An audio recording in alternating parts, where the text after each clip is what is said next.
Hey, Jesse. Hello. Hey, Lindsay. How are you? I'm okay. You sure? I think I'm okay. What you drinking? I made me a little hooch over here. Yeah. Well, what's in the hooch? I got vodka. Mm-hmm.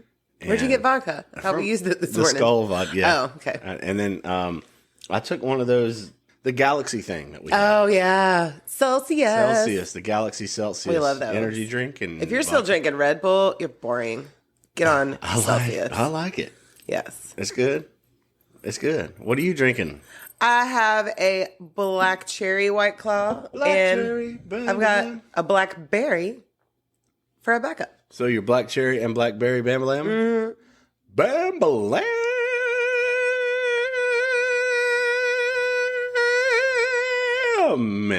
Oh, sir, are you okay? Yeah, yeah. Okay. I'm just saying, it's still in my head. I can't get it out. Go ahead and sing it. Oh, God. It's going to be in my head forever. I will bestow upon our listeners a song that we just created. We just made up because, we're in awe of how good Dolly Parton and Cher still look in their late 70s. They look so damn good. Mm-hmm. And so we made a little song about it. Yeah. Without further ado, its first debut. I'm gonna do the and you do the stuff, okay? Do it. Are you ready? Mm-hmm. All right. Hold on to your fucking seats here, guys, because this is fire, dude. This is gonna be the hit song of the summer. Yes. Yeah. Coming to you by Gen Z. Here it is.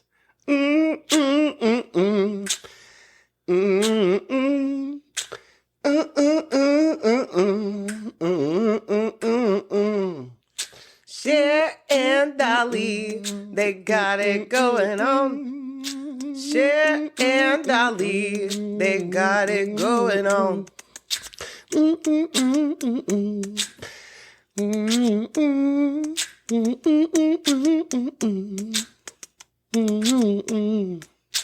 I'm in my 40s and they look better than me.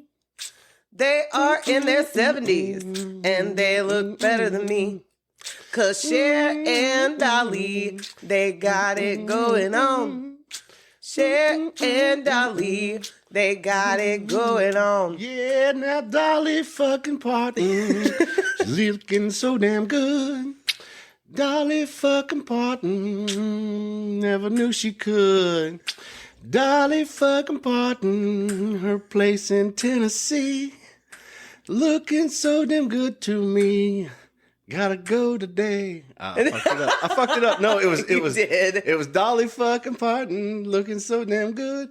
Maybe that's why Dolly Parton got a place in Hollywood. In Dollywood. Okay, we'll revamp. I gotta work it out. We'll revisit. I had a thing and it was cool and I fucked it up. Lindsay, I can't go off the dome, dude. Why you got me trying to go off the dome?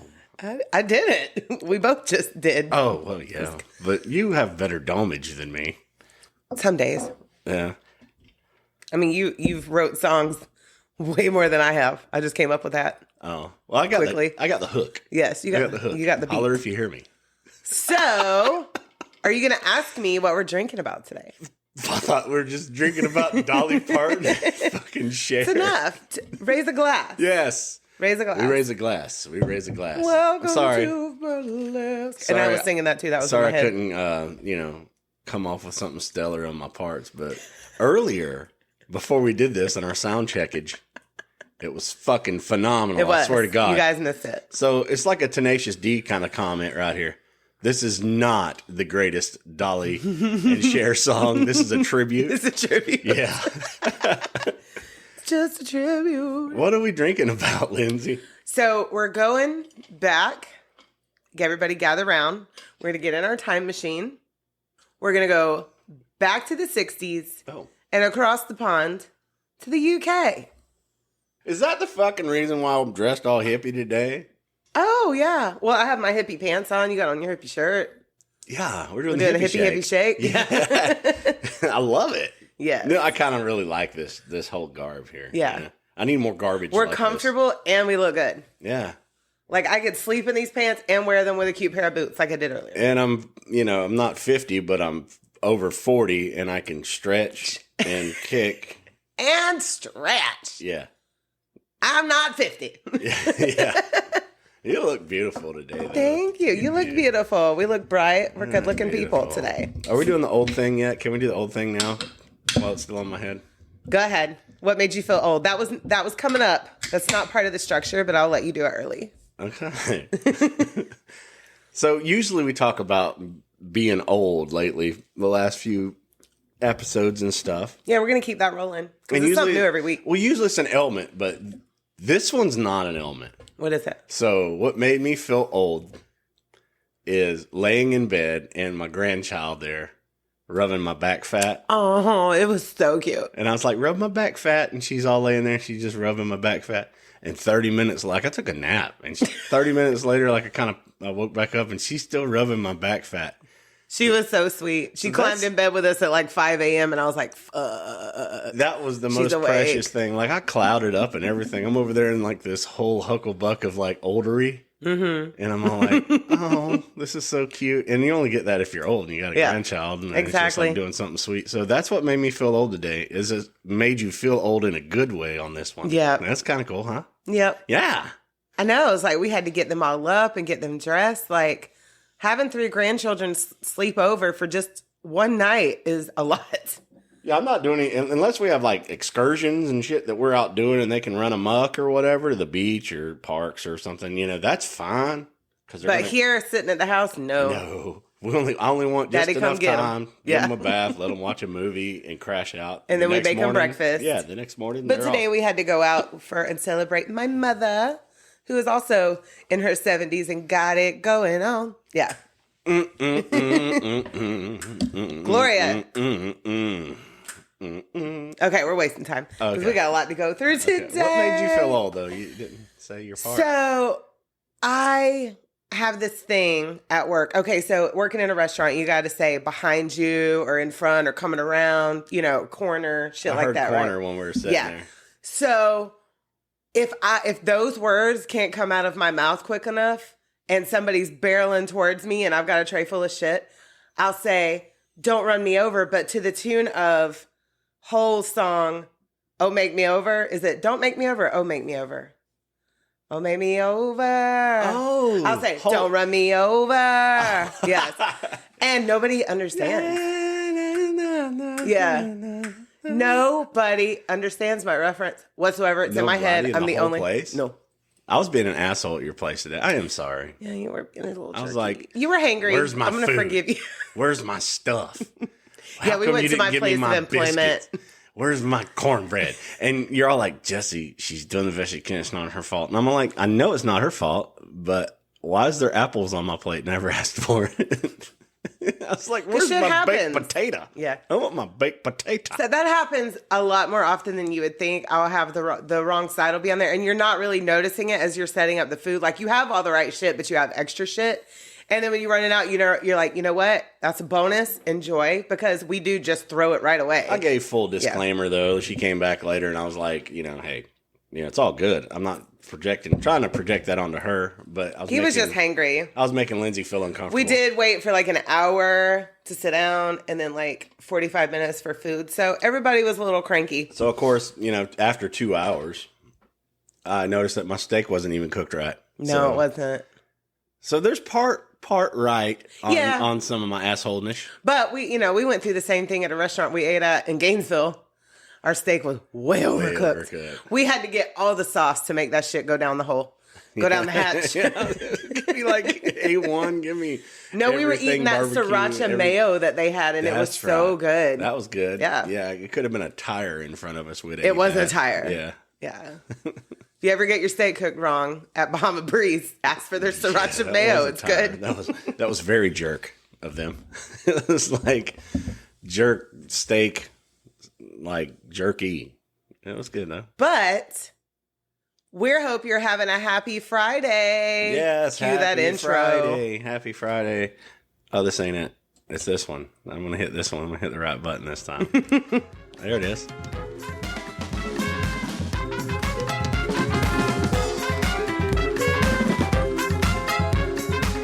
Dolly Parton and Cher, looking so fucking fabulous.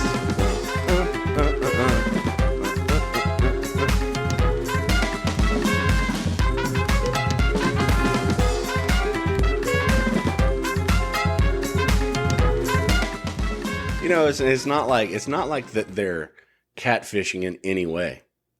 Those women, they got bodysuits on. I believe that. I know that. That's but fine. I mean, I'd still believe at the end of the night, it's like taking off Melisandre's necklace because they are in their late 70s. I mean, but they still like in all of that and everything and who they are. But I want to be at their level. I want to still be able to get up and put on my wig and my makeup and go look fabulous all day, every day at 79. Yeah, absolutely. Yeah, let us know what y'all think about it. Because a lot of people get tired. I want to know what of dressing in their drag every day. I mean, what do y'all think about it? I love it. I love it. And they're in their zone still. They're still, dude. That big curly haired wig that Cher wears, because that is definitely not her hair, because she changes it a lot. Can't be her real hair.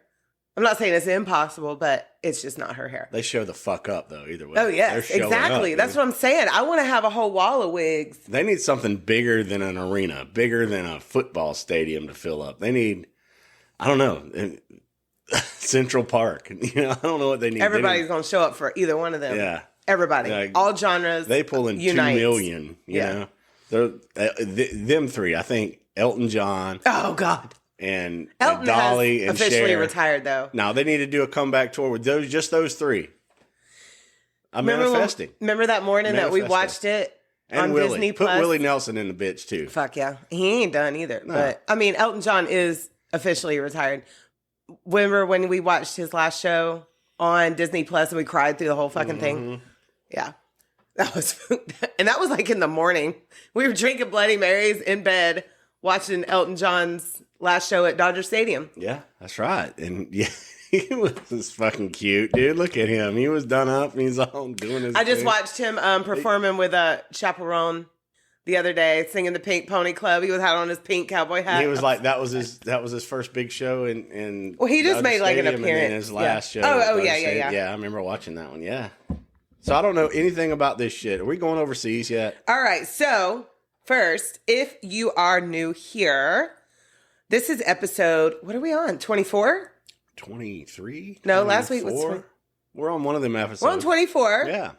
And what we do is we have a drink and we talk about true crime and then we plug a band at the end that we're digging and that we think you should listen to as well. You should listen to every one of them. I found so many cool ones. I was playing some last night for Lindsay and she's like, holy shit. These bands are cool. All these people are so cool.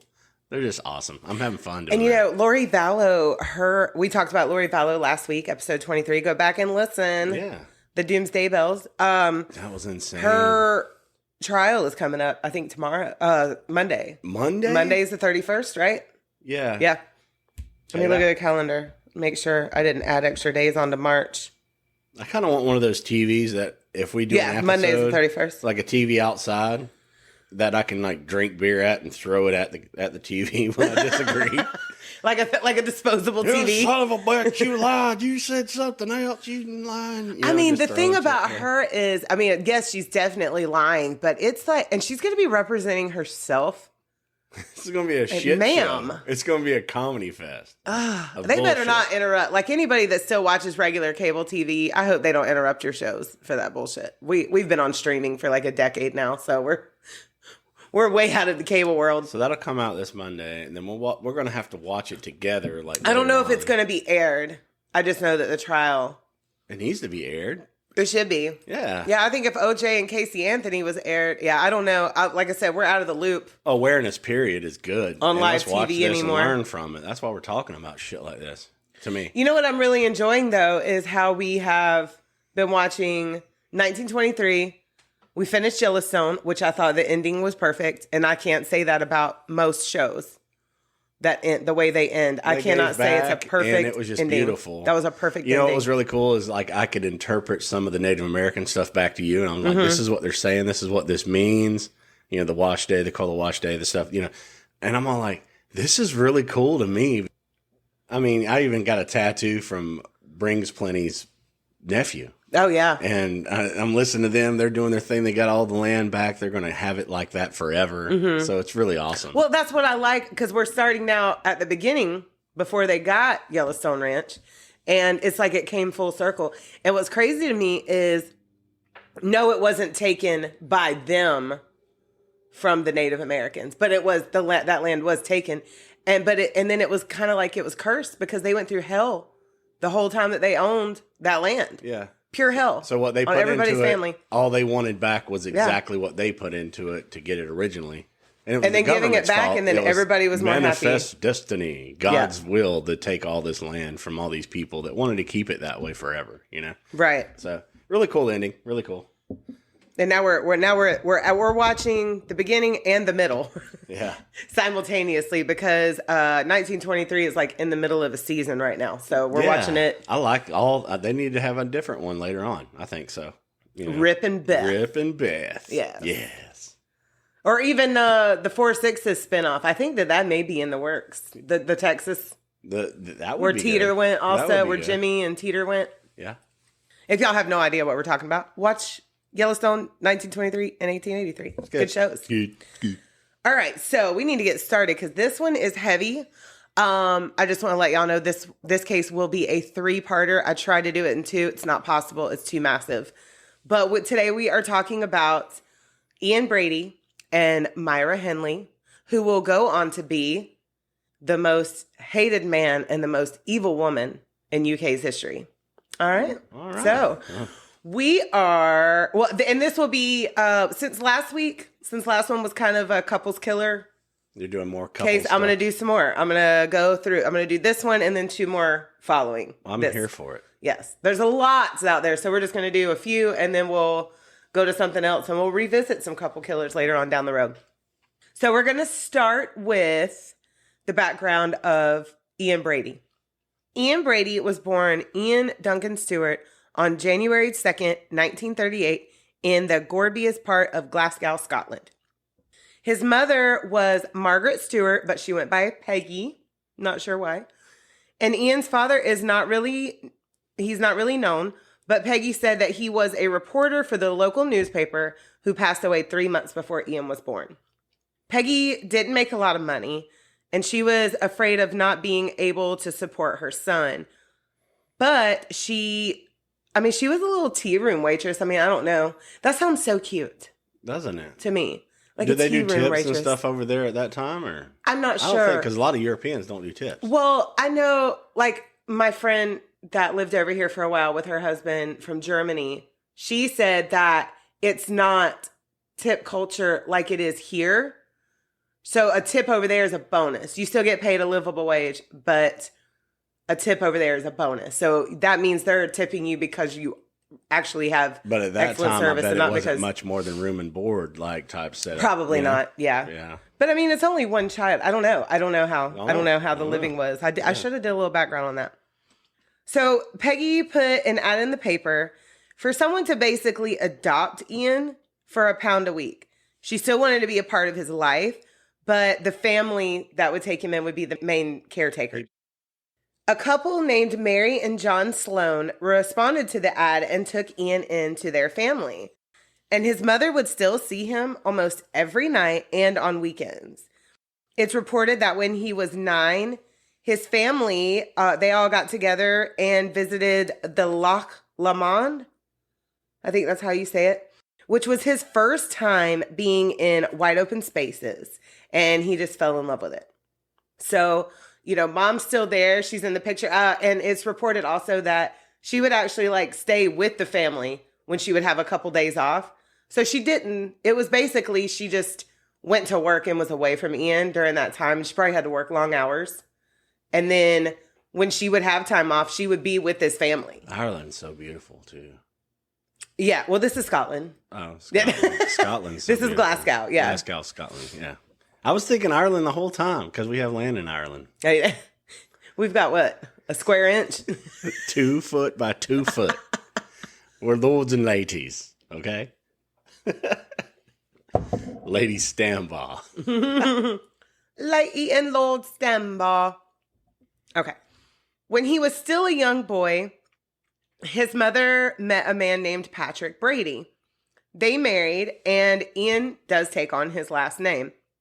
And even though he says this never bothered him and he liked Patrick, Ian does start to have behavioral problems. He becomes a bully and always has a little flick knife with him everywhere he went. There was also reports of animal abuse, but he does deny these allegations. Like, they were saying he was like beheading rabbits and all kind of shit. He was a mean ass. But like I say, he denies that, and he admits to a lot. So I don't know. And we'll get there later. He admits to a lot of horrible shit. So why wouldn't he just admit to that too? You know, he would hang out with the wrong crowd, to which he would become kind of a leader of the pack and would instigate fights. And there's even a tale of him trying to light a kid on fire. And Ian denies this as well, seeing that him and his friends were just playing war games. This was post World War II. So that's probably plausible. Yeah. When he was around 11, he had a little girlfriend. I swear, like, doing the research on this case, young kids were already like 20 years old when they were 11. You know what I mean? It's crazy. They were like, our kid is 11 and he has not picked up on all those life skills and no experiences yet. No, I mean, he doesn't have a gang of misfits. No. And no. He gets beat up out there in our neighborhood. Yeah. He's like, they messed with me. I'm like, where are they at? Yeah. I'm ready to fight. I'll tell them, hey, y'all need to be better people, I guess. Well, he had this little girlfriend, and at this young age, our son's age, he discovered that he liked to kiss violently and draw blood. What? Yeah. 11? 11. By the time he was 12, he had a whole little gang of misfits, and they would start robbing houses. He would date another girl and became obsessed with her. And they had a toxic teen, on-again, off-again relationship throughout all their teen years. It started at 12. They ain't even 13 yet, and they some gangsters. And they would break up, they would date other people and get back together and then just do the whole cycle over again. Wow. Yeah. I don't know what that's like because I did not get my first boyfriend until I was 17. And none of my kids really did either. They had to have been around some crazy bullshit to begin with. That's what I'm saying. They're like already grown-ups in baby years. Yeah. Our kid is still a baby they to me. throwing up gang signs at like 5.5. Well, one day, Ian and his little gang of robbers got caught. And when he found out who the snitch was, Ian waited 10 years to get his revenge. So we're going to fast forward just a slight bit. He found this guy's address and went to go shoot this guy in the fucking face. Wow. But a lady was out front beating her rug, and that stopped him. Saved that dude's life. A lady beating her rug. Wow. Because it was like a flat, like apartment type thing. Yeah, they call them flats over there, yeah. Just swatting a rug, and he's like, wait a minute, I don't need to blow this guy's head off. Yes. Okay. Well, during his teen years, Ian and his friends would play this game where they would hop on to vehicles that were passing by and see how long they could stay on for. I don't understand this, but I want to say that was probably the 50s. Maybe there wasn't a lot to do. That's crazy. I mean, I know. This is a hop on. How'd they make it to this age already? This is crazy. Well, I mean, and sadly, one day, one of his friends would fall off to his death. I figured it was coming. And it was so horrific and so bloody and just an absolute tragic mess. And Ian witnessed it all, and it haunted him forever. Yeah. Forever. We were just doing that 5 minutes ago, and I don't think we need to do this no more. Right? Goodness gracious. Well, Ian would be in and out of jail for robbery and be on probation a few times. And then he threatened his girlfriend, the little toxic girlfriend he had. Well, I'm not saying she was toxic. The toxic relationship that he had with this teenage girlfriend. He would threaten her with a knife after she had just went to a dance with another boy during one of their off periods. And he was placed under the care of his mother in Manchester after this. Because she had moved, like after she had met Patrick Brady, she moved to Manchester. And they were still in, and that was in England, and they were still in Glasgow. When he got over to Manchester, he worked a couple of jobs, and then he got caught stealing again. And I actually did a little more research. He didn't actually steal. He was doing a favor for a fellow truck driver who had stolen goods And this truck driver got caught and brought Ian into it. Wow. So that made Ian very upset. Very upset. Because he got sent to Strangeways prison for 3 months. And then he was sentenced to 2 years at a Borstal, which is like juvie because he was still underage. But they found him drunk on alcohol that he had made, I'm guessing through the toilet, because isn't that how they do it in prison? Yeah. The little toilet liquor. And they sent him to a tougher unit. This was all before he was 18. Some Bonnie and Clyde shit fitting to go down up in here. I swear to God, you finna bring me up into some crazy shit. This was all before he was 18, okay? So, and then he was released in 1957. He worked a few jobs. And then he decided he didn't like those jobs. They were like laboring and shit like that. And then he decided to get his shit together and study to be a bookkeeper. And he was, making his family really proud. He was in the library all the time doing the work. So here's the point where either he can go this way or that way. So he started dressing snazzier, always in 3-piece suits. And he got himself a motorcycle. And I've seen pictures of him. He was a sharp-dressed man. In 1959, he got a clerical job at Millward's Merchandising, where he would then meet Myra Hadley. Hey, Myra. Myra Hindley was born in Crumsall, which is a part of Manchester, England, on July 23rd, 1942, to Nellie and Bob Hindley, and had a little sister named Maureen. They were super poor, very working class, very just impoverished. And Bob was a raging alcoholic. Oh. He had fought in World War II and was a very hard man and wanted his daughters to be tough. When Myra had been scratched by a boy when she was around 8 years old, her father told her that if she didn't go whoop his ass, he would give her a leathering. So he's going to whip her ass if she didn't whip his ass. Right. That's some ass. So Myra found the kid and did what her father told her to do. She whooped that ass. Yeah. Goodness. There's some tough, hard-ass people that had been through a world war and was around all of that. So, I get it. It was a tough time. It was a very tough time. So the girls, and then we're coming up on the 60s, so now Vietnam's about to start too. It's like war. So the girls would mostly be raised by their mother and grandmother, who she would call Gran. And they mostly lived with Gran because Dad had been at war, come back an alcoholic, abusive monster, and the house was very tumultuous. Everything that Myra learned from her father was pure violence. She was always fighting, and because of this, she had more male friends than female, and she was very much a tomboy. Myra would also have a traumatic event that would happen to one of her closest friends that would affect her forever. Because she was no longer afraid of sticking up for herself, she would also stick up for others. And when she was around 15, she would stick up for this boy named Michael Higgins. And they became very close after that. Like, she became like, you ain't gonna bully my friends. You ain't gonna bully, you're not gonna be a bully. Wasn't Higgins I'm the fucking bully. The Jimmy Fallon show? That's not Michael Higgins. Oh, okay. I was just making sure, like, he didn't turn out to be one of those cool-ass cats in the Jimmy Fallon show. That would be cool. Higgins. No, it wouldn't be cool. Because one day, Michael went to go swimming at a local reservoir and invited Myra. But she already had plans, and she didn't end up going with him. And sadly, Michael drowned that day. Michael didn't make it? Michael didn't make it. Goodness gracious, Higgins. And Myra would always blame herself because she was a great swimmer, and she believed that she could have saved him had she been there. So they both, on both sides now, they have some traumatic things that stuck with them. Mm-hmm. Yeah.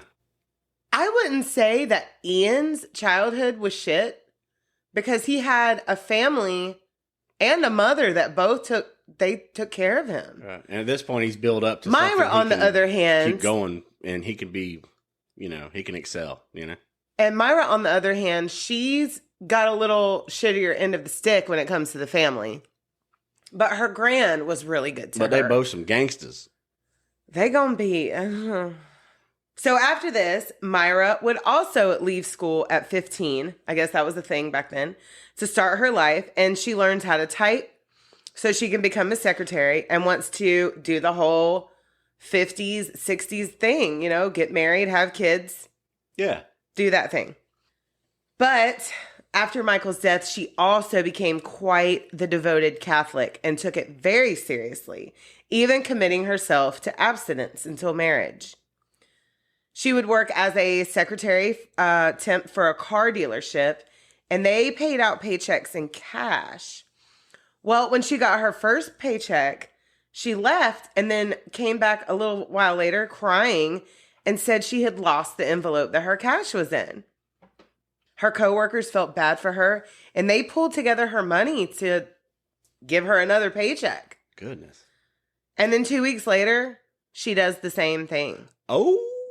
So now they were like, okay, girl, you got us the first time, but we're watching you now. Like, yeah, that's a little too soon. Yeah. It's a little too quick to pull that one again. So in her late teens, she tries a new style. She wants to change her look. So she bleaches her hair and starts ratting it, you know, because that was the thing. And she started doing a little bit more makeup, but not too. She doesn't go too crazy. She just wants to look a little punk rock.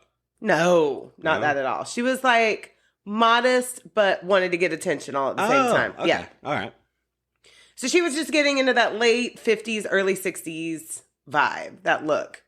The ratting the hair, the thing. You know what I'm talking about? The Jackie Kennedy rat, whatever. Do you know what I'm talking about? You want me to show you a picture of her? No, so I can picture it the whole way. I just wanted to look at you like with this blank face and see if you would keep wanting to elaborate this picture. I can picture women in this, 50s, late 50s and 60s. Yeah. All day. The hair. Think of Hairspray. You've watched that movie with me a million times. Welcome to the 60s. Sometimes I'll look at Lindsay and I'll be like on this like 1,000-mile stare, and then I'll just let her build from it. Yeah, because I'm like, do you not understand? I don't. Sometimes I don't get it though, for real. I don't. So Myra decides to switch jobs and go work as a typist at Millward's Merchandising. This is where she would meet Ian Brady, and for her, let me stress that, for her, it was love at first sight. Ah. But Ian he wouldn't notice her for quite some time. But Myra becomes obsessed. She's writing about him daily in her diary. And if Ian didn't notice her, it was a bad day. And if he did, it was a great day. She even wrote in one of her entries, Ian has a cold, and I would love to mother him. Tell your children not to walk my way. Yeah. Well, she started stalking him outside of work, showing up to bars near where he lived, hoping he'd be there. She would take her little cousin out for a walk and just happen to walk by his house. Sounds like a fatal attraction. And she actually got his address by eavesdropping while he was on the phone at work. Yeah. She's creeping, dude. Yes. She would also make sure that she was reading books on her lunch break because he liked to read books on his lunch break. Oh, we're reading the same book. How and cute. This got the conversation started. Yeah. He comes over and talks to her about what she's reading. So, now he's intrigued. Now he's noticed Myra and she's giddy. Yeah, she's moved up to his intellectual intelligence. Yes, she's getting out of the stalk zone. Later on in December, at the office Christmas party, Ian asked Myra on their first date. Now, on this first date, they went and had some drinks, saw a movie, then got another drink, and then Ian walked Myra home. They exchanged their first kiss, and Ian bites her lip until he draws blood. He went ham bone. Yeah. Goodness, dude don't really have it figured out, right? I don't know. And she will say that later on, like, he was a shit kisser. She was like... He got Jim Carrey beat. Yeah. Ian then noticed, I guess he already had started filling her up, because he noticed she was wearing a girdle under her clothes and says he doesn't like girdles because they accumulate stale sweat. And you know what, Ian, fuck you. You're not wrong, but fuck you, okay? You're not wrong, but fuck you. I've been stank for days. And so she never wears a girdle again. And that doesn't make any sense to me because, like, I look at her and a lot of women back in the day, they were very small. Like, Why were they wearing girdles? They're teeny tiny. Was it to hold in their bones? Like, It was just what was socially accepted. I guess so. Yeah. I guess that's what women did. yeah, because they had to wear pantyhose, girdles, the whole nine. Yeah. At least it wasn't a whole corset and two other layers before that. And then you didn't take a bath but once a month. Ooh. That's all. What do I say every time we watch shows? Y'all stank. Yeah, y'all need to brush your teeth. Y'all need to take a bath. When they're making out or making love, I'm like, they stink as fuck. Stank, dude. You smell like a latrine. You smell like the privy. Ugh. I guess you got nose blind to it, though, after a while, if everybody just stank. I guess so, yeah. They went out the next day on Christmas Eve to a church service. Because remember, Myra is very religious, but Ian, he was actually an atheist. Oh. He had been done with religion for a long time. Which I get it. We're not atheists. We believe in God, but we don't fuck religion. Okay. There's a intelligence thing that you can bring in and then still have a connection, you know? Mm-hmm. So, but she seems like she's about willing to trade what she was going to give to God and the celibacy and everything just wait for his Let me get there. Attention. Yes. Yeah. When church was over, Ian peed on the side of the building saying, "This is what I think about religion."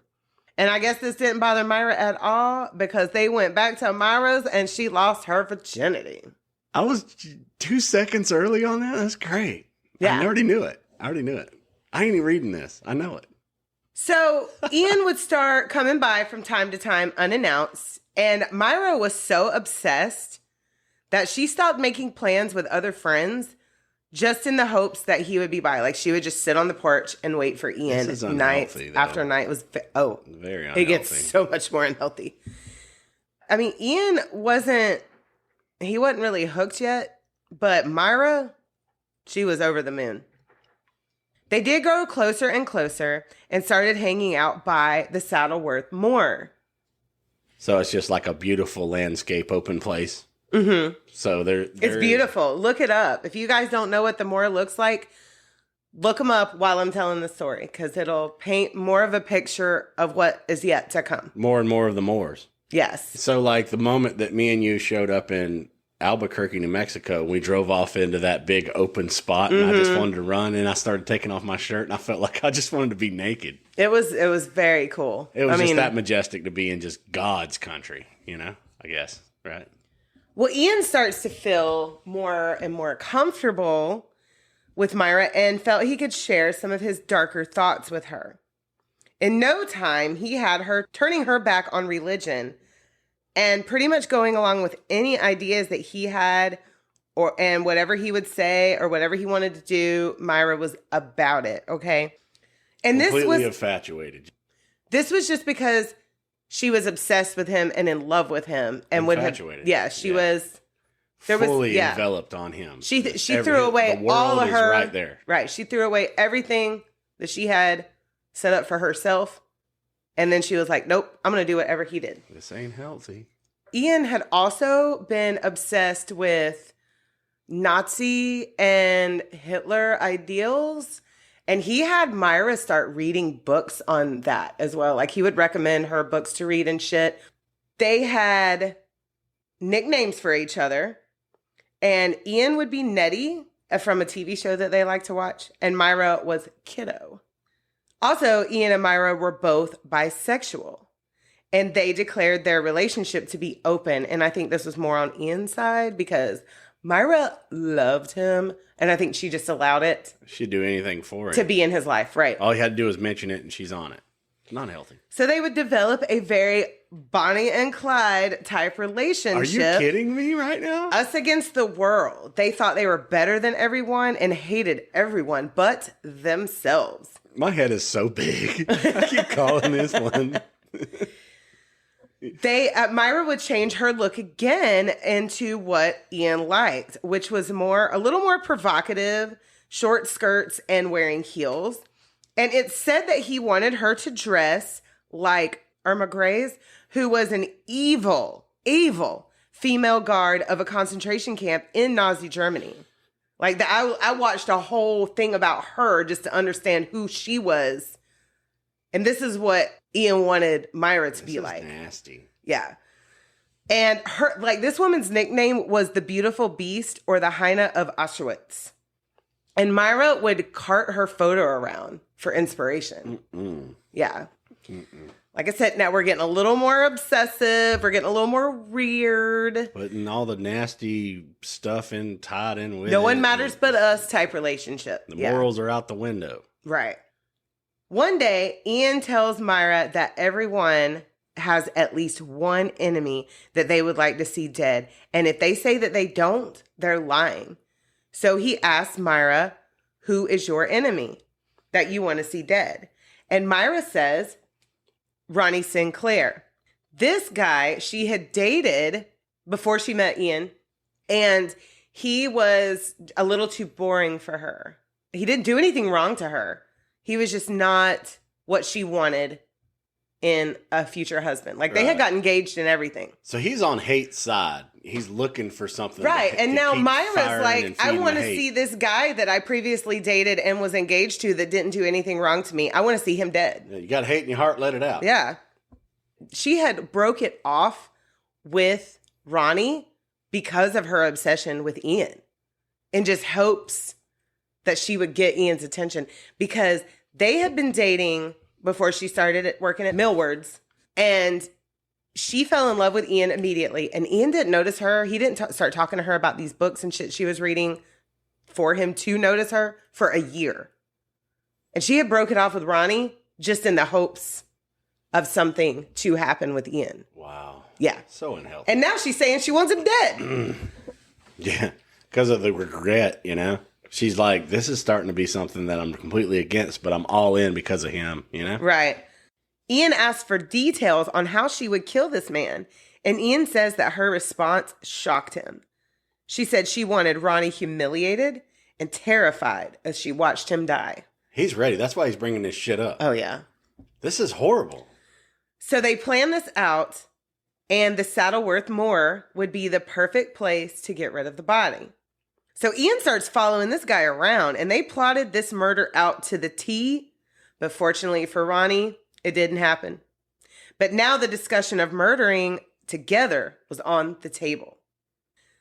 Ian and Myra's sex life started getting more and more rough, more kinky. Ian liked candlesticks shoved up his ass, and he liked to do very rough things to Myra, and Myra would have to drink to get into it. Like, it was very a bondage, like, dominance type situation. Yeah. And Ian would start telling Myra about his fantasies of abducting, trigger warning, raping, and killing a child and getting away with it. Myra is on board, and they start strategically planning out the perfect murder. I don't want to be here now, Lindsay. Oh, this is going to be, but the candlesticks? Ian done turned into Peggy. Oh, God. Oh, man. No.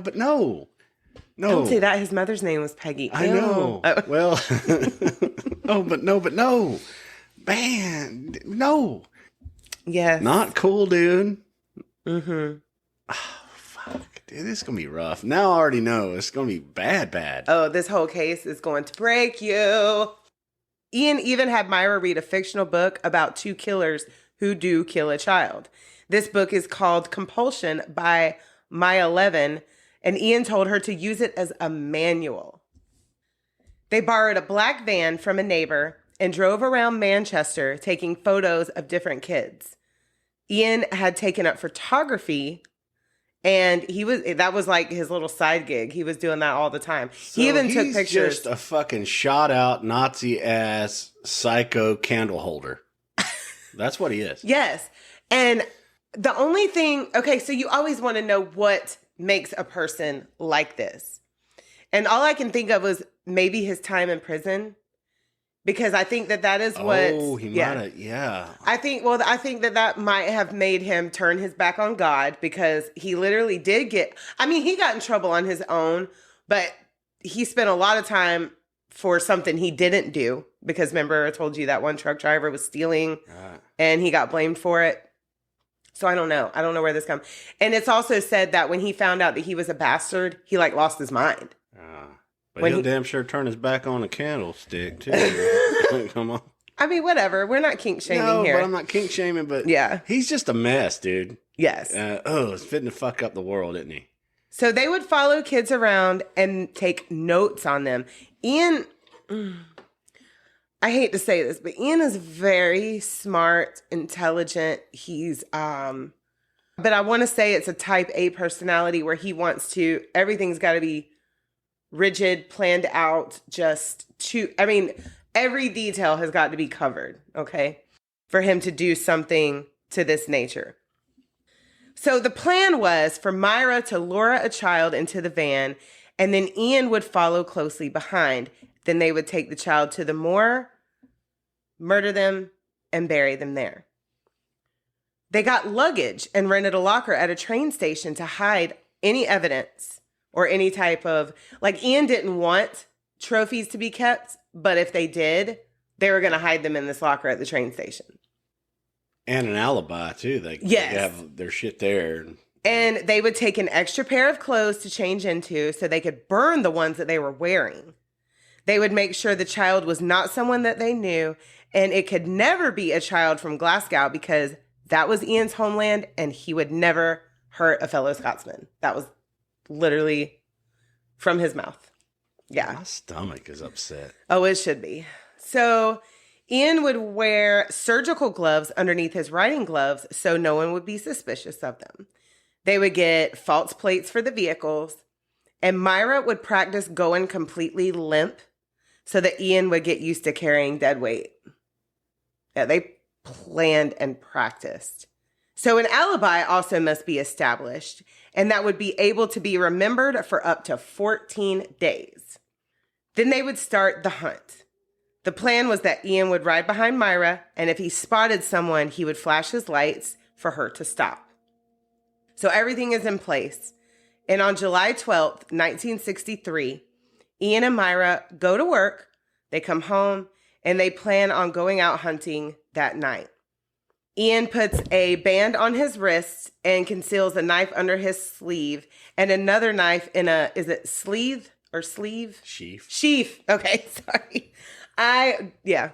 When I was typing this, I was like, I know I'm not spelling this right, so I will just ask Jesse. So he had put a camera and binoculars in Myra's van, a camera for photos, and a binoculars to make sure no one would be around for miles. And some scented candles. When they reached the moors. So at 7:45... fucking bad, dude. This dude is set up. At 7:45 p.m., Ian says to his family, is the clock right? Is it 7:45? This was to establish an alibi. Timestamp. So he and Myra set out on Gordon Lane, and Ian spots a little girl. I think she was like 8. And he flashes his lights, but Myra keeps driving. And he was like, he made her pull over and was like, why didn't you stop? And Myra says, well, she's my neighbor. I know her, and she's only 8 years old.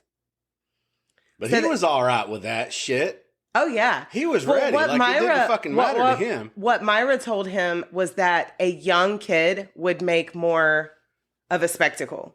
It would be... easier sought out. Like, they're going to keep looking. Yes. It's going to be big.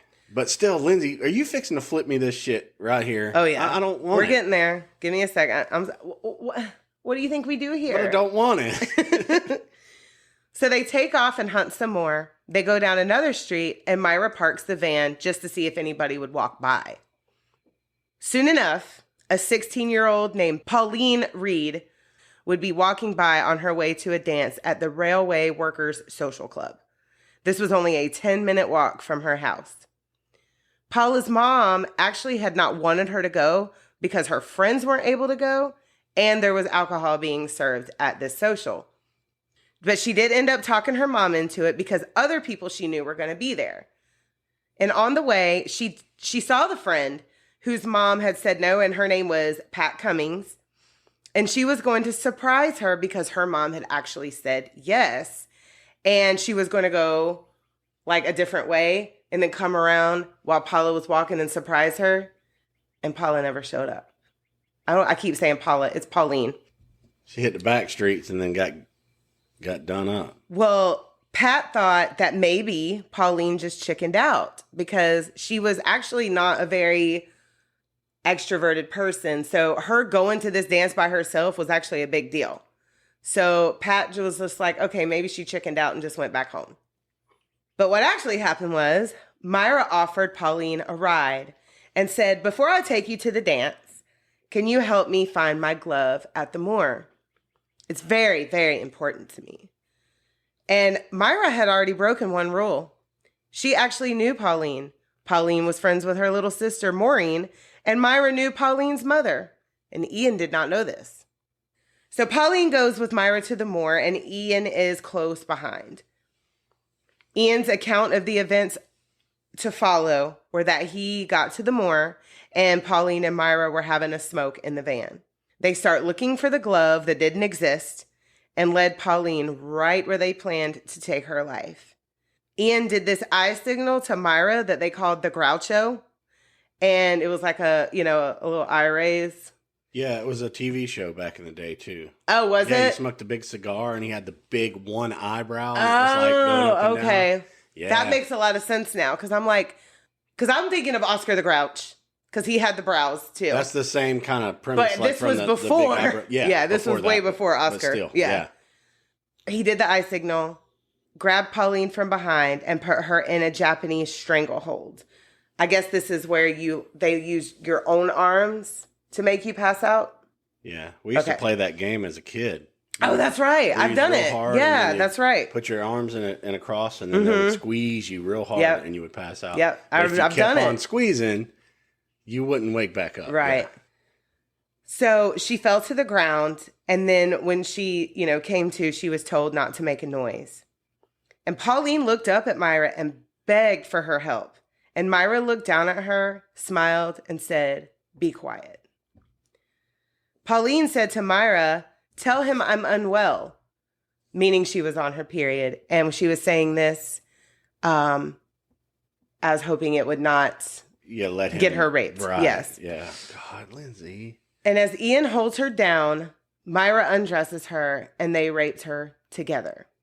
When they were done, they did let her get dressed again. And she was wearing like this pretty little dress, like a pink dress with a powder blue coat and this necklace that her mother had given her, like a locket.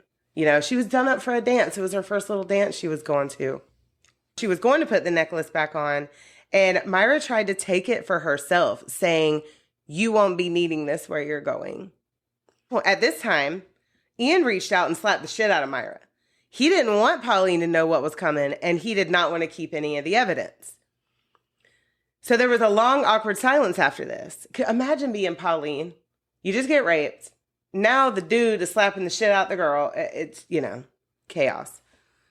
I'm stuck over here right now. I know. After he slaps her, Myra's like, "Well, that's Pauline Reed, and I do know her." So then Ian's like, Ooh. He's got memories coming back. And how he knew this was this girl had been seen with Myra's little sister's boyfriend, David Smith. And Myra had told Ian that she wanted David dead over that. Yeah. So, and Ian was like, "No, we're not going to kill David," because he actually, eventually he wants David and Maureen to become, he wanted them to team up with him and Myra. It was like a whole killing quad. Yeah. And Ian now knows that this was kind of a revenge on Myra's part. Yeah. Oh, I mean, how else does it look? That's why she was just like, I'm going to clock into this one. We're going to do this one. But damn, Lindsay, they're just so meticulously, they're so planned out. This is insane. I know. How all the details are just perfect. Well, Ian goes to the van and grabs his supplies. And when he returns, Myra is on top of Pauline and has tried to stab her with a kitchen knife. But it was too dull and the blade actually bent. And then Myra just started beating the shit out of her. Ian then gets his own knife and cuts Pauline's throat. The first cut didn't do the trick, and then he cut again, almost decapitating her. There it is. So they put the weapons away. They sat. They stared at Pauline's dead body for a while. Had a smoke. Yeah. Embrace the horrible addiction that's coming, huh? Right. Fuck. They dug a shallow grave, counted their steps back to the van so they remember exactly where she was so they could come back and take pictures. But they didn't want trophies, but now they're wanting to come back for the trophies. Oh, they just want to take pictures of the gravesite. Yes. Oh, yeah. All that. Yeah, we'll get there. So they burned their clothes, even the handle of the knife, and then they cleaned the van for any evidence. But Myra still had that necklace, and she had also took Pauline's money. So Ian's pissed about both of these things. He's like, now we got to go fucking spend this money, and he takes the necklace and buries it somewhere else. They went to the movies, had relations, and drank some wine, and just went to sleep. Myra later claims that she hated the whole experience. And Ian said that if she backed out, he would kill her and put her right in the same grave with Pauline.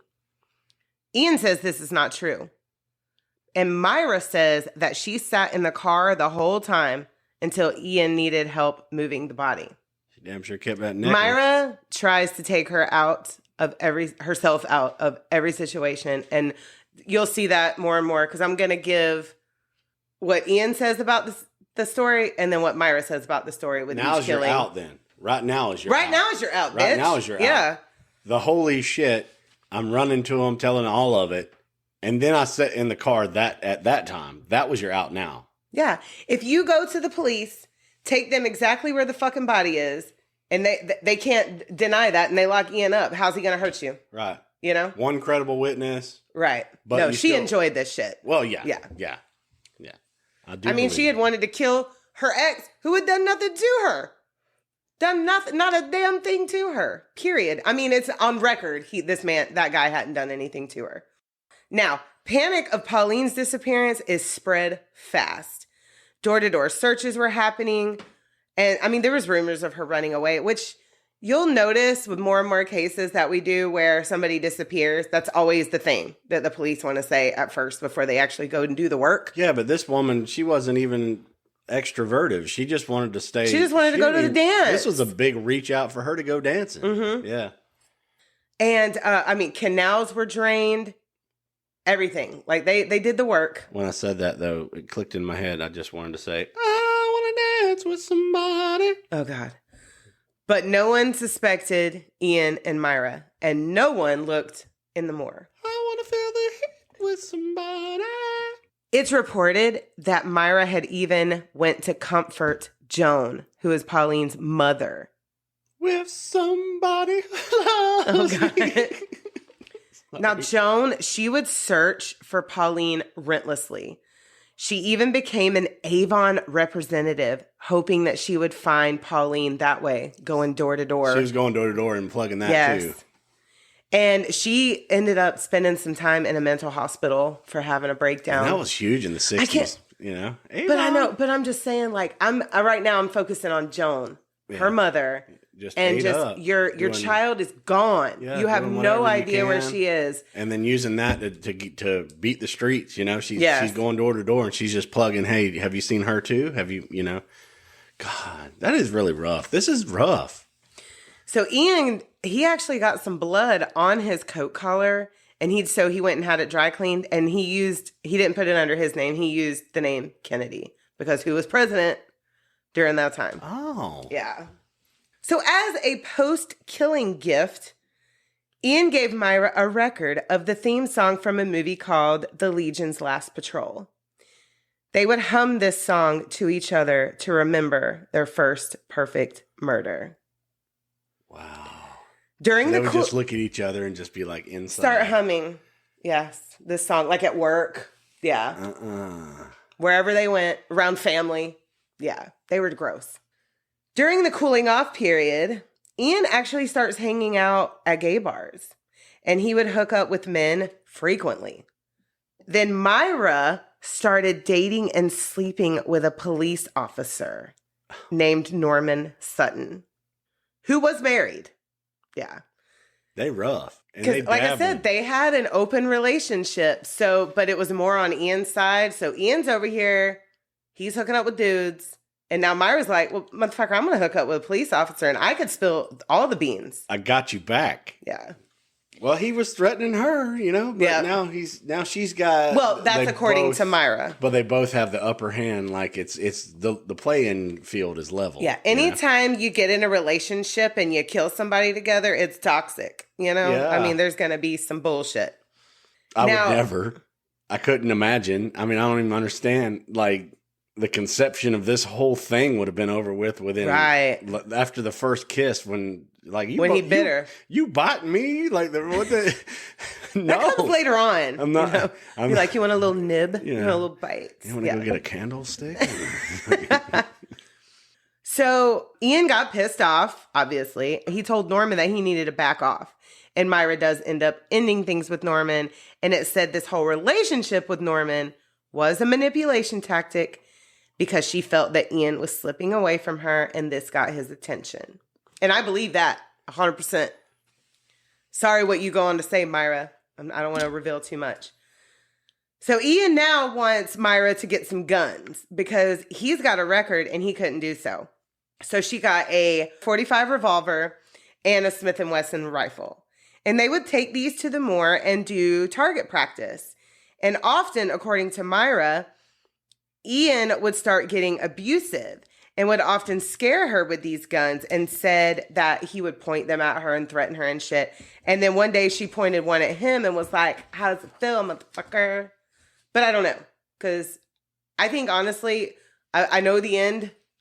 And I think that Ian, they're both pieces of shit. Right. But I think Ian is more truthful. So a lot of this commentary is stuff that happened after the fact. Right. All the bullshit's over with. This is what he's saying. This is what she's saying. Right. But I think she's telling a lot of bullshit. She's just trying to clear herself, like you were saying. She was still in the vehicle.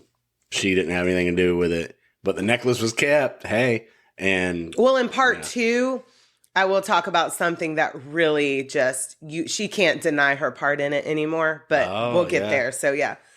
So now Ian was ready to kill again. And Myra was prepared. Myra rented a car and lined it in plastic, Dexter Morgan style, for easy cleanup. She went and got a rope, a shovel, a serrated knife, and a wig to cover her bleach blonde hair. But who wants a serrated knife while you're doing this? I don't know. I don't know. That just gave me more chills, Lindsay. I know. Oh, I'm gritting my teeth because I'm just, oh, goodness gracious. On November 23rd, 1963, they went out and saw a 007 movie to establish the alibi. They went home for a little while, and then they went out hunting at a market that they knew well in the Ashton-under-Lyne area. Ian spotted his victim, a 12-year-old boy named John Kilbride. John was at the market that day looking for small shopkeeping jobs. Ian signaled Myra that John was the one. And Myra asked John to help her carry some boxes to her car and then offered him a ride home. John got in the passenger seat and Ian was in the back seat and they took off to Saddleworth Moor. They used the same line, "Will you help me find my glove? It's so important to me." Now, according to Myra, Ian took off with the boy and half an hour later, Ian returned, then showed Myra his body. He had raped him and tried to slit his throat with the serrated knife, but that didn't work, so he strangled him. Ian says that Myra actually held John down while Ian raped him and then holds John's legs as he strangled him. Ian, after all this is over, shakes his fist at the sky and said, "Take that, you bastard." So I tried to kill him with a knife and that didn't work, but then I choked him and it did. Yeah. Oh. So they buried little John and then drank wine and whiskey in celebration. They would return to the moor to visit the graves often and would take pictures of themselves by the graves. Remember that. In one photo, Myra is holding her dog, Puppet. It looked like a little terrier, little mini dog. The record that Ian got Myra this time was called 24 Hours from Tulsa by Gene Pitney. And this is what they would hum to remember John Kilbride. So they had 2 different songs. It becomes a pattern. Yeah. Whoa, that's so sick. I know. Is there movies about this? Yes. Is there shit we're going to watch later on? I can't watch it until we're done with all 3 parts. Yeah, we can't watch until we're done. We're going to fight, Lindsay. We're going to fight over this. I started calling this is so horrible. It's horrible. And then they have songs that they hum. And yeah. Oh, this is disgusting. Oh. So Sheila and Patrick Kilbride were John's parents, and he had siblings. I'm not sure how many, but I know that he had 2 brothers, one named Danny and one named Terry. John went to school at St. Damian's, and this made me think of Damien Eckel because that's where he chose his name. The St. Damian. Yeah, St. Damian. And at service, every week after John went missing, they would say a prayer for him.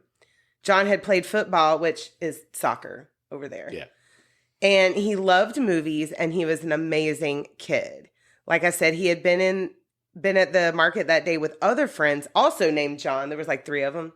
And like I said, they were looking for little shopkeeper type jobs where they would either earn some money or just do work in exchange for candy, soda, whatever.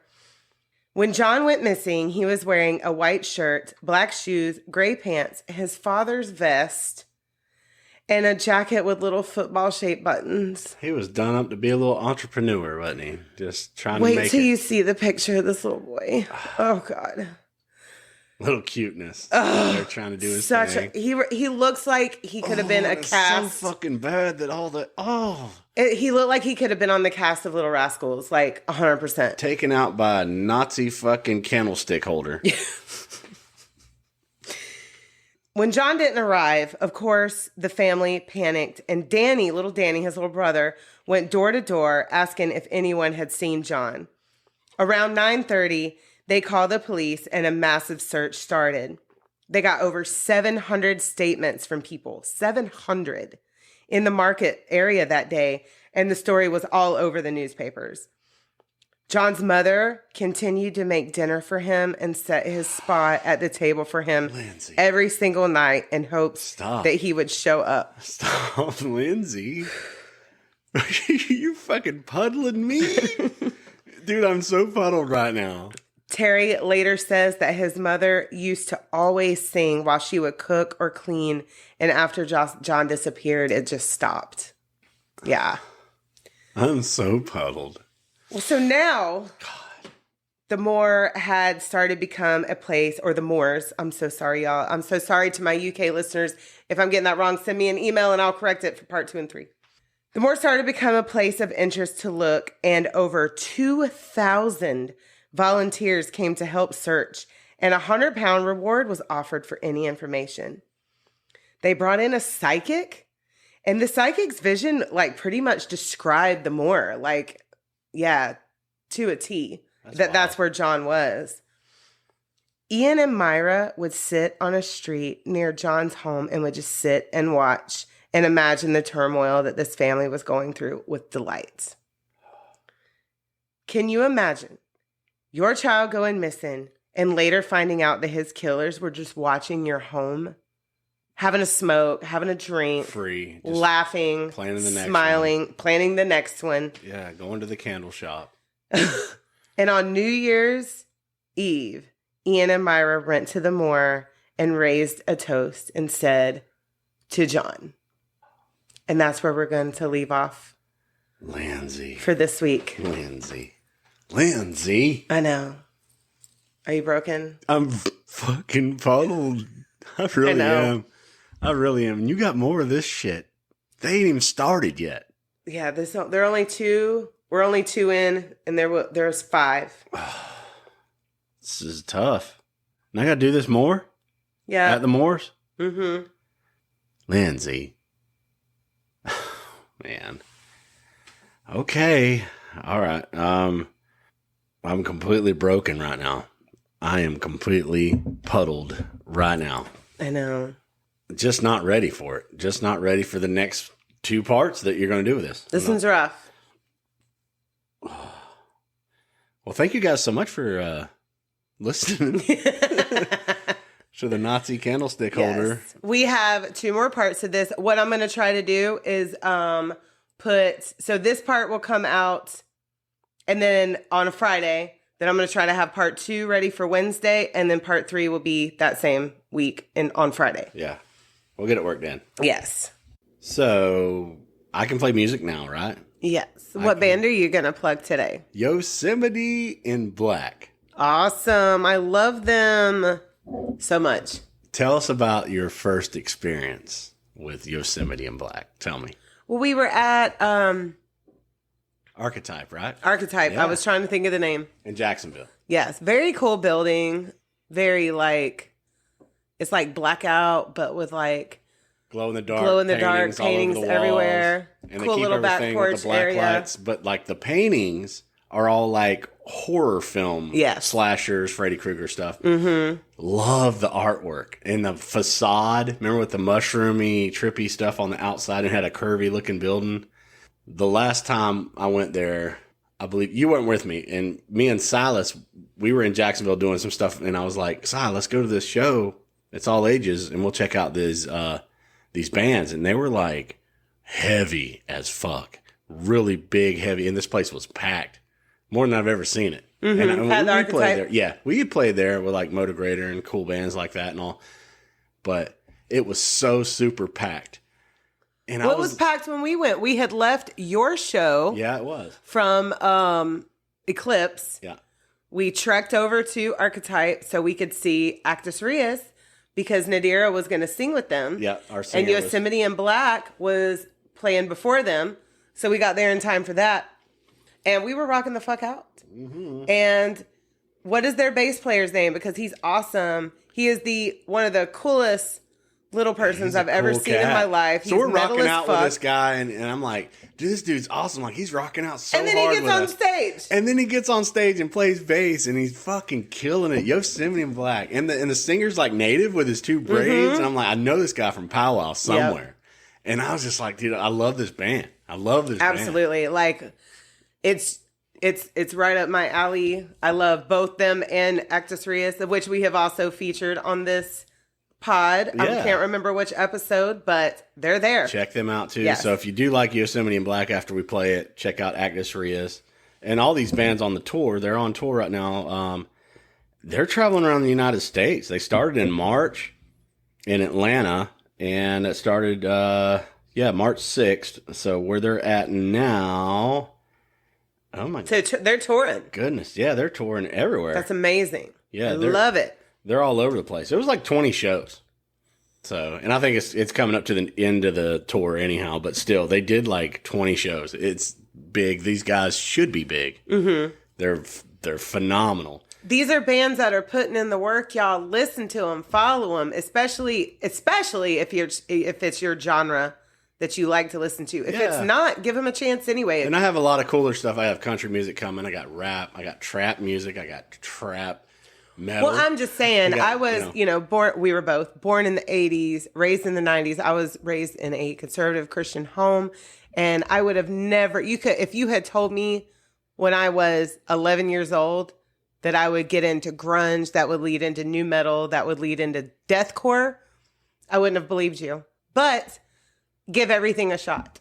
Yeah, everything. She was Metallica was her heaviest thing when I first met her, and now it's she knew about Korn, stuff like that. Well, I want to say System of a Down, Slipknot. I listen to all of that. Yeah. Nu metal.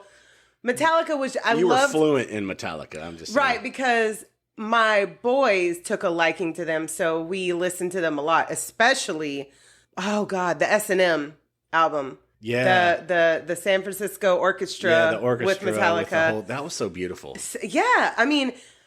There's a lot of old school Metallica fans that really just started hating them as their music progressed into a different sound. But you should not, if you're a true fan of a band, go with the flow. Yeah.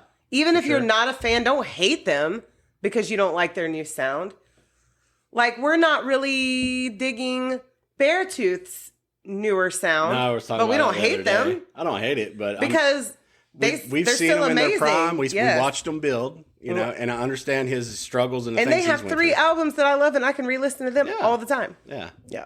So Yosemite. It's 4 albums. There's 4 albums of Beartooth that we love. Yosemite's got some newer stuff out. I want to play Warmer Weather by them. I don't know this one. I know some of their older stuff. Well, it's cool. It's being new to all of us. Warmer weather, right? Does that just make sense to me? Yes, we're getting into warmer weather. Spring has sprung. Yeah, and I talked to their singer, and he's like, you can play whatever you want, dude. Y'all are awesome, too. Like, because we shared bands. I think we played with them one time somewhere. Mm-hmm. And it's just like, this is the community that I really want to represent and push up in any way. If I can use this platform to help them out a little bit. So it's a good thing. It's all good. Good. Yes.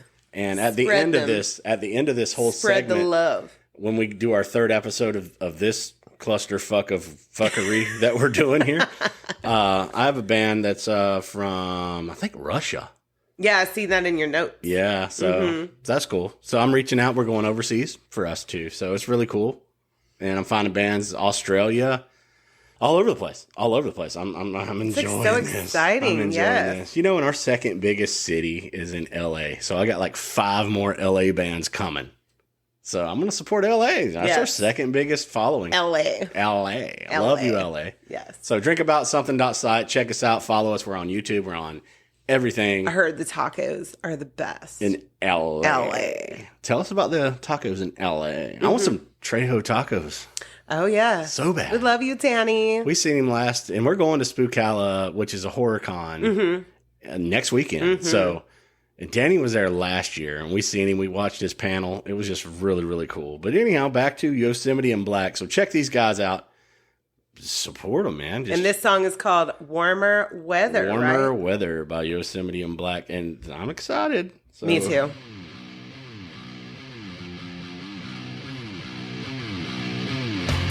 Right down these walls, I surrender the sunset of the past. What I really I can't forget what was wrong. I think my mistake. I want to take myself with me back.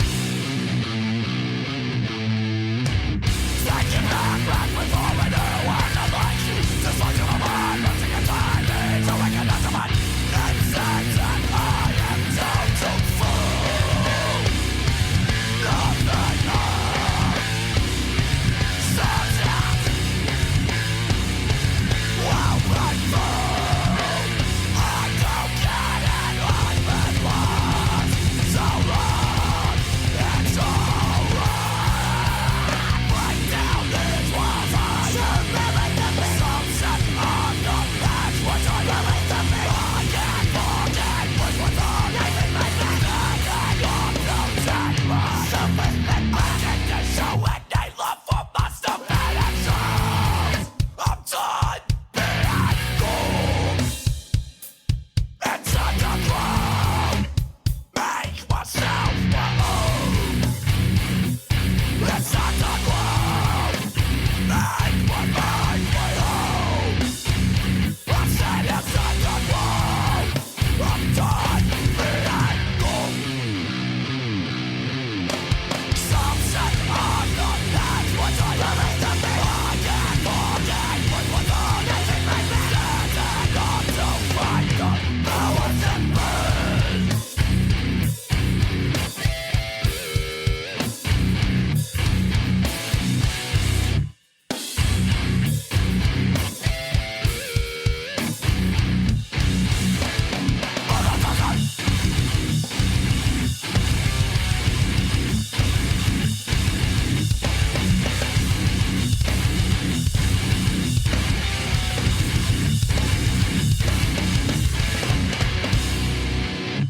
That was them. That was it. That was amazing. That was amazing. It was short and sweet. I Fucking love it. sweet. I love it. Yes. I'm over here trying to make another drink in the middle of this, rocking out. I'm like pouring shit. I'm like, dude, And I'm so just cool. headbanging. Yeah. Yosemite and Black, you are fucking fire, dude. So fire. Yeah, y'all keep on doing that. I hope the tour went well. I hope everything was amazing and you're inspired and you're wanting to hit the road again as soon as possible and you were successful. You had to be, dude. With it sound like that, you put it out there this time. Good. Good. Yes. We will see you soon, too. Come to Florida. Come to Florida, puppy. We're going to get you in Lake City, Hangar 7. Oh, God. You believe that? Blow it down. I'm going to hit them up. Yes. Hit them up so we can blow it down. Hit them up. This was an adventure, Lindsay, and we got more adventures to come. Yes, so we on have this 2 one. more parts. So stay tuned for those. Follow us on drinkaboutsomething.site, on Instagram, YouTube. That's pretty much it right now. That's all we need. Yeah, that's all we need. We're good. Yes. We're having fun. Yes. Tell your friends. If you like it, tell it. Yes. Yeah. Share us. Yeah, we're building. Absolutely. And if you like us, give us a review on Spotify. That help or whatever platform that you listen. That helps us get more into the algorithm. And it really helps us out. We would greatly appreciate it. Love it. Yes. Love absolutely. It. Love it. Love it. Very good. We'll see you guys next Friday, though. Or no, we'll see you guys Wednesday. Wednesday. Yes. We'll see you guys Wednesday for part 2. Yeah, part 2 of Puddled by Lindsay. Of Ian Brady and Myra Hindley, the most hated man in Europe and the most evil woman. Yes, part 2 of the Nazi candlestick holder. Mm-hmm. Damn. And the woman who wants to act innocent, but she is not. Definitely not. Mm-mm. But it's a sad tragedy. It Yeah. is. We'll see you guys. Yes. We'll see you guys then. All right. Bye.